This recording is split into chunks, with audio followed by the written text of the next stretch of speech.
And the Mountaintop is now playing until February 10th at the Great Canadian Theatre Company. With all the details, we say hello to one of the main actors, Tristan D, Lalla, who is with the Black Theatre Workshop collaboration with the Neptune Theatre, the production of Mountaintop happening at the GCTC. Hello. Hi. Can you tell me about that collaboration? Sure. It's a co-production between BCW in Montreal and Neptune in Halifax.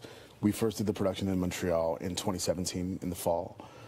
Then we did it in the winter in 2018 in Halifax. Very different spaces and very different audiences, from a 200-seater to about a 500-seater. And now we're in Ottawa at a 3-something seater. Pretty exciting to be taking this show around very different exciting. cities. So the Mountaintop deals with a pretty important guy in our history. Who exactly? So I played Dr. Martin Luther King Jr. The play takes place the night before he was assassinated. It's a fiction written by Katori who has written many Broadway plays. He wrote the Tina Turner musical that's about to hit Broadway right now. It takes place in Memphis, Tennessee, at the Lorraine Motel, the place where he was assassinated. And it takes place, it's a fiction, like I said, right from when he gave his speech, I've been to the Mountaintop at Mason Temple Church.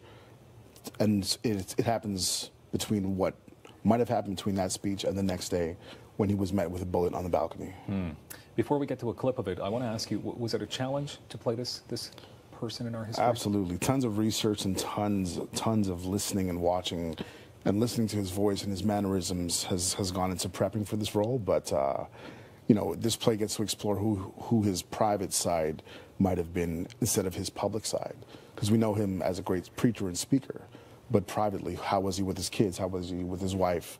How much did he doubt himself? This play really gets to explore that. Oh, he was a real human being. He was. Okay, so more to come, more information on this, but let's have a look at the Mountaintop now playing at the GCTC.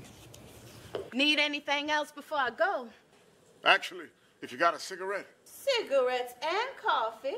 That ain't no doubt befitting of a preacher. Judge not, and ye shall not be judged. Honey, and here's that. I guess if you was at home, you'd be eating more right. I suppose. What you miss the most she make? Egg sandwiches. I like them too. Make one every day for myself. All right, there you go, the Mountaintop. Can I ask you, that person who is in the scene, very important person in your life, not only in this production, but also because... We are married in real life. Nice. That's Letitia Brooks, my wife in real life. She plays Keme in the show. Keme is a maid that works at the Lorraine Motel, and she's named after the playwright's mother, actually, who wanted to see Dr. King speak but never got a chance to, so she immortalized her in the play. Is it a challenge to... Because there's only 2 of you in this play, correct? Yes. So, I mean, you're at home with your wife, you're on stage with your wife. I mean, what are the dynamics like? It's pretty good now. We're both professional actors. We've been doing this a long time, so it's easy to leave home and leave rehearsal and work at rehearsal and work. So we love working together. Yeah, good. Now, what did you learn about Martin Luther King Jr. that you didn't know before you took on this play? So a lot of us forget he was only 39 when he was assassinated, and he had vertigo. He had a lot of breathing problems and health problems and fears, and he was a funny guy. He was a beautiful singer. He was a great mathematician. A lot of facts we don't know because a lot of times in history he's reduced to a march and a speech. We hear I Have a Dream, we think of Selma, but everything else he's done in his 39 years, it kind of gets pushed aside. But he had a lot of complex things going on in his life.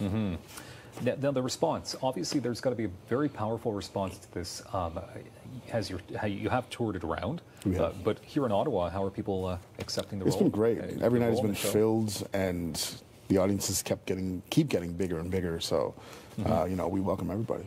And I know you're a humble fella just from talking with you in the green room, but you actually have already won an award. I have. Because of this role. Yes. In Montreal, at the Montreal English Theatre Awards last year, I won Best Actor, and my wife won Best Actress for her portrayal in the same show. And we won Best Production overall, so... That's incredible. Yeah, it's a pretty good show. So people should probably check this out and do it now, get your tickets now, because, as you mentioned, it is selling very quickly. That's right, and we're only on until February 10th, so it's now or never. So what are the plans then? If you've already hit up Halifax, you've hit up Montreal, I mean, and then the run here in Ottawa is going to wrap up on February 10th. Do you plan on taking this to other cities? I mean, there's always possibilities that other theater companies are interested in this production, and seeing that we're already touring with it, maybe, you know, maybe. But for now, we both go off and do other TV and film gigs after. So, yeah. Here's a deep question. If Martin Luther King Jr. was around today, I mean, what do you think he'd be saying about the state of the world? I think he would be on the front lines of a lot of movements. I think he wouldn't be listened to as much as we hope he would because of the state of the world and politically where we are. I think he believed in love, and laws need to meet at a very sacred place. And right now that's not really where we are politically. But I believe that his essence and his spirit lives on in a lot of justice and social work that is being done. Thank you. Yeah. The Mountaintop. Check it out. Great Canadian Theatre Company. Thank you very much, Tristan, for Thanks, being Dylan. here. More daytime coming up in moments.